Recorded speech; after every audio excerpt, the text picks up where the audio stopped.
Sorry, there's a lot of noises outside. The freshmen, I think, are running around. This place is kind of spooky enough. Nothing but skeletons and bones surrounding me. But to be totally alone in this room, pretending I'm a doctor wearing a lab coat, I get nervous, I suppose, when I hear people rustle against the door, pass quickly by. My name is Jonathan Happ, and I'm here at the University of Washington. Right now, I am in one of the medical buildings on campus. What I'm doing in here is for my graduate thesis. There are 6 bodies in this room, besides myself. And only one of them,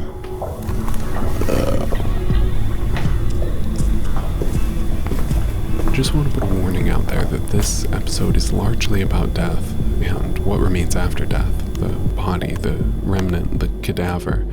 If death is something that bothers you, maybe that's a silly thing to say. These descriptions in this episode are very vivid, although scientific. So if that's the sort of thing that bothers you, the descriptions of the body, then you might want to sit this episode out. One of the things that I love about podcasting is the ability that we together have to experiment in sound. And this episode is one of those experiments. A while back, Jonathan told me about this art project he was working on, and so I gave him a spare recorder that I had sitting around and just had him catalog some of his thoughts while he was going about his day's work. It's interesting and it's different, and I hope you like it.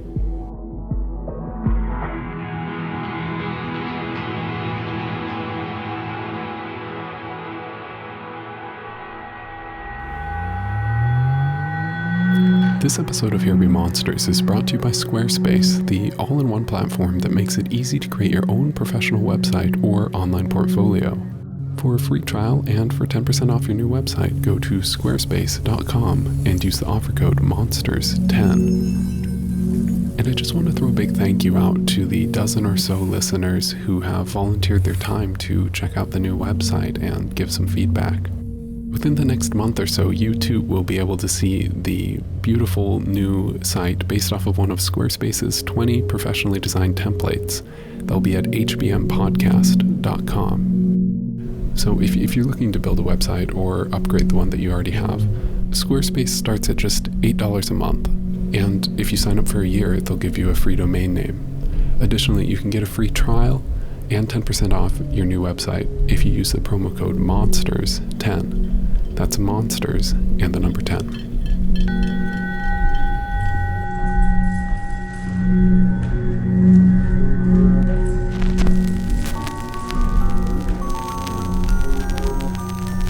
Here Be Monsters, the podcast about bleeding or crying. The podcast about the unknown.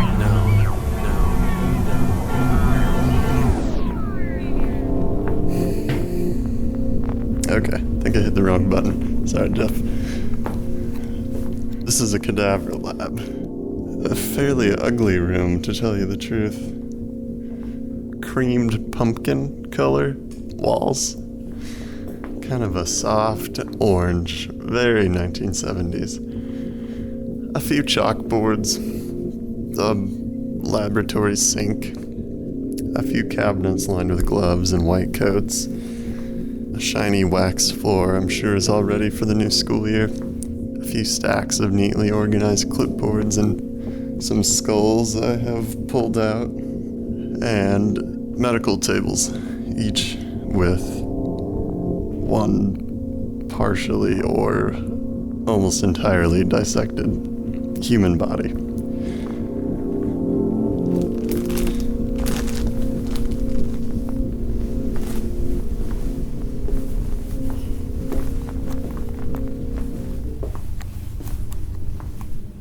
Something I've done for a number of years now is visit cadaver labs through different universities. Initially, I suppose, The purpose of my trip to the anatomy lab was in order to better learn anatomy for figure drawing, which is something painters and artists have done for hundreds of years. In fact, the practice of anatomy was initially started by artists in order to do just that. We were curious about what was in the inside. And that's something I think people are still curious about today. However, something else that intrigues me more than just a morbid curiosity is the minuteness to it, the fragility.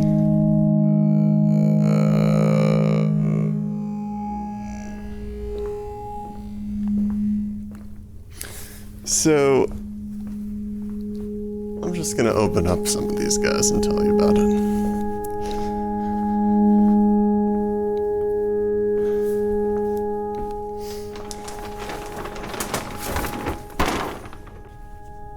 So what I'm doing right now, I took off the plastic body bag-like covering, which is a very large white bag that surrounds the whole table.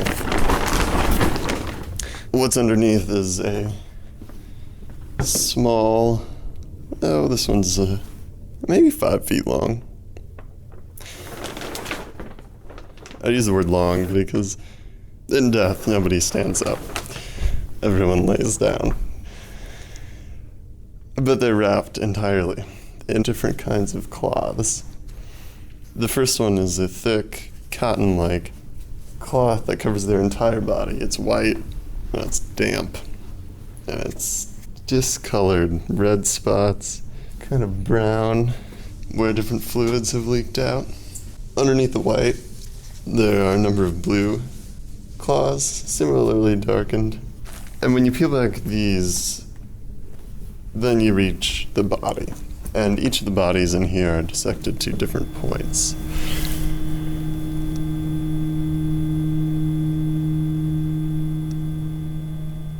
This one has been skinned, which, from my understanding, is the first step in the process after the bodies are embalmed. The head is often left unskinned.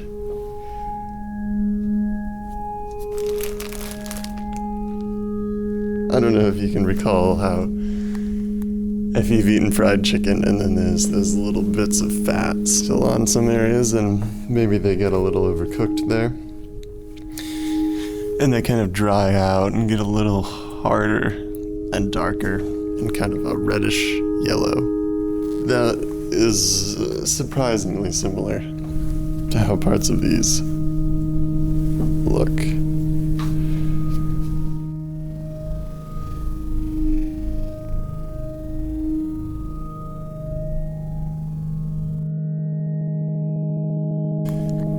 When I was a kid, I remember there was a girl and her family who were killed in a fire. We all attended her funeral, and I recall being told we were allowed to place our hands on her, touch the body. I recall her feeling very cold and stiff. Very different than this. These bodies, there's certainly no life to them. They don't feel like they spring back necessarily, but everything feels a bit more plastic-like. These bodies are surprisingly resilient still, and it may be partially because of the embalming process that stops the decomposition, but they've got quite a bit of give to them. You don't feel like you are going to break something if you're moving part of them around. And I really should emphasize how pretty the fascia is. The fascia is what connects the muscles to the bone. It's a membrane that keeps the muscles together. So if you think of your body as a sack of meat, then the skin keeps the meat inside, but the fascia keeps it organized. There's a thin membrane of fascia that runs throughout the body. And there are many different trains of them, as they're called. But they're reflective in the same way kind of an oil on water is reflective. They've got kind of this rainbow-like sheen to them, which in a certain light kind of makes the body appear to glow.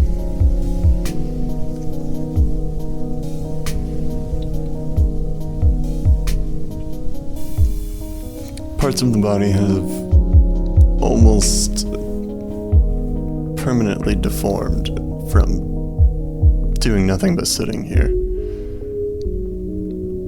because they don't move anymore.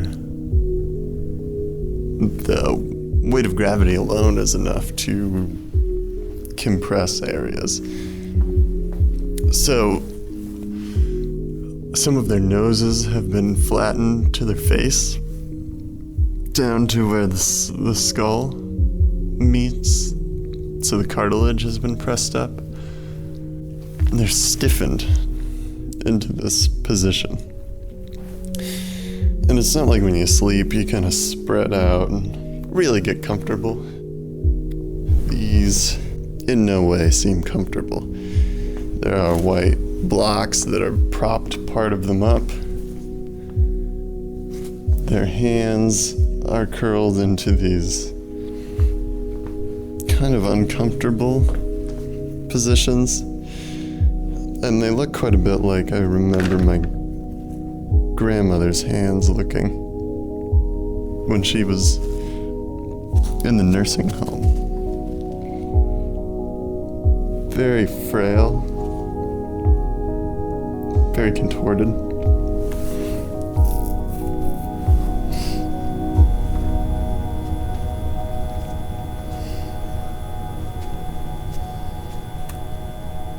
The topic of death, I think, is particularly interesting.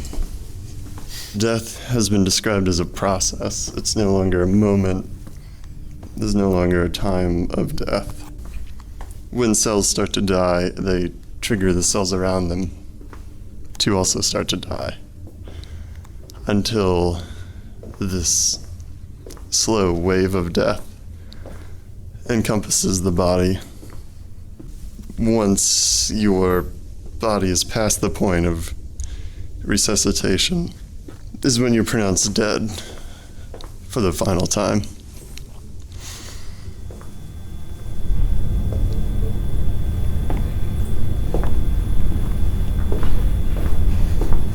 Every once in a while, you've got to wet down the bodies, for lack of a better word, which is kind of an uncomfortable thing to do,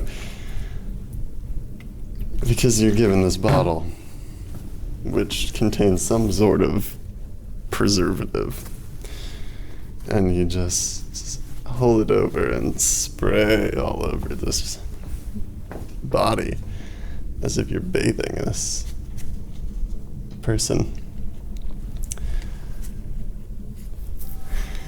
After you've wet them down and you start to cover them back up, it's almost as if you're tucking them back in to go back to sleep or something similar. And I find myself taking great care in making sure each area has been properly tucked in.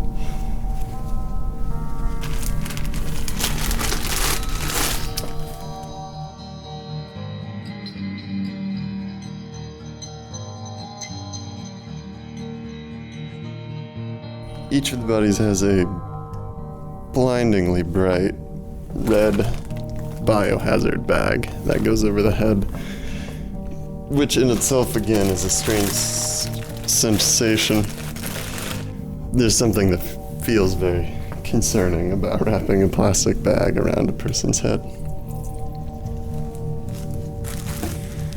Oh, so in this guy, there's actually a second red biohazard bag next to his head. Turns out what is inside is what I assume is this gentleman's liver. And kidneys. So we have 2 kidneys and 1 enormous liver. It's spotty. And the color of it is actually very close to kind of what you imagine as like an elderly white person's skin. Kind of splotchy. Kind of stained looking. It doesn't really smell either. I mean, it doesn't smell any worse than the rest of this stuff. It's not formaldehyde, but it's got that kind of almost sweet tinge to it, kind of metallic smell. Rubber gloves are key. I've already gone through 3 or 4 pairs today. You can't touch these things without getting sort of oily. Slimy isn't the right word, but damp. However, I should wrap that back up. Give it a little spritz and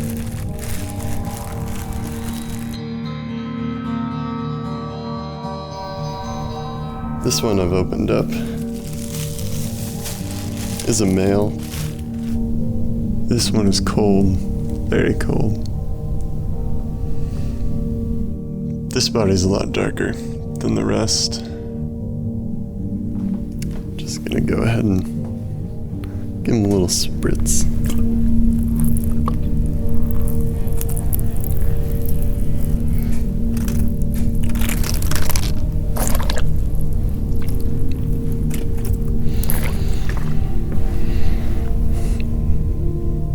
Still hair left on the head.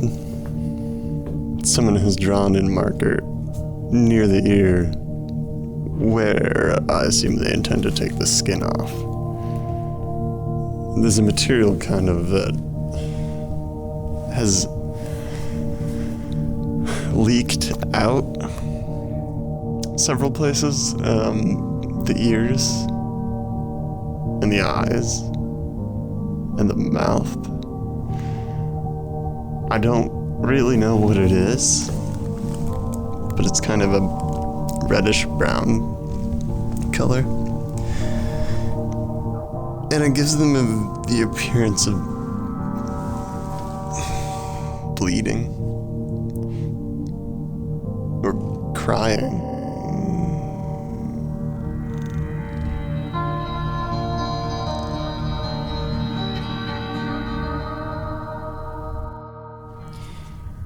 So maybe I should talk about what I do.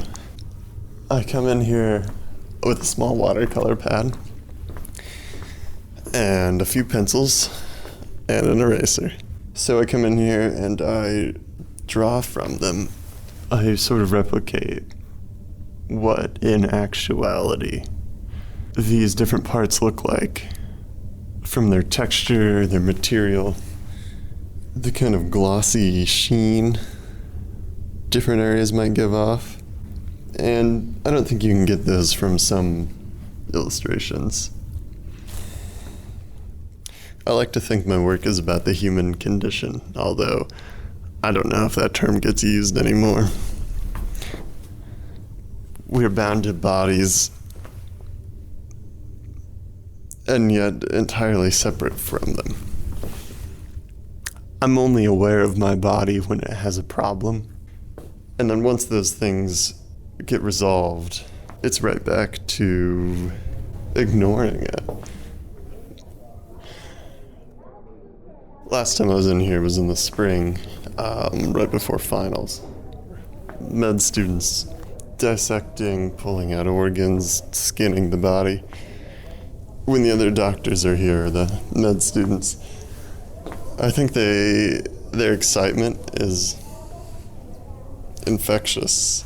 And then while they're dissecting, they'll always be doing something they get excited about and run over with a kidney to show me and a enormous kidney stone stuffed inside of it.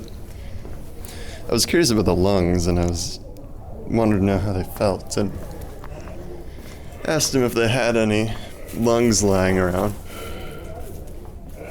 And they said they didn't, but one of the bodies still contained the lungs. The only problem is they hadn't breached the chest yet. They'd opened up the stomach and cleared out the organs. They cut a hole inside of the diaphragm, and then we each took turns putting our fingers inside of the diaphragm, and you could feel the lungs, and then you could feel where the heart was as well. And it's an interesting sensation.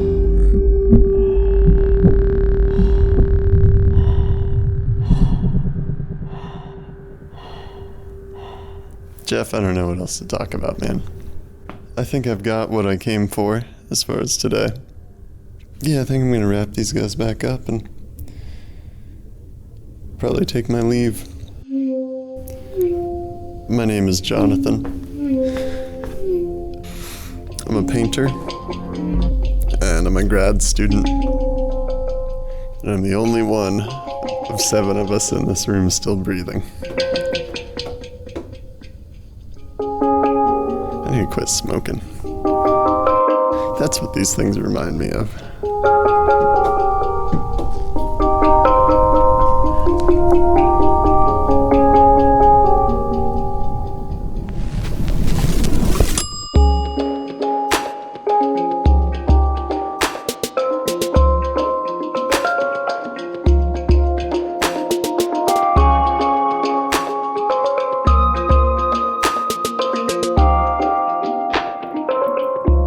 Today's episode was produced from recordings by Jonathan Happ made in the University of Washington Cadaver Lab in Seattle, Washington. One thing we didn't address at all in this episode is the issue of how those bodies wound up in the Cadaver Lab in the first place. So if you're interested in the medical donation process, head over to the Here Be Monsters Facebook page. That's facebook.com/HereBeMonstersRadio. You can also give a search up in the search bar. That's Here Be Monsters, and just look for the rainbow-colored HBM logo. Also, if you can see a track image right now, that's one of Jonathan's great paintings. I'm going to be posting up that painting, along with an image from Jonathan's sketchbook that shows the muscular structure of a hand in great detail. Those images will be up on the Here Be Monsters Facebook page, facebook.com/HereBeMonstersRadio.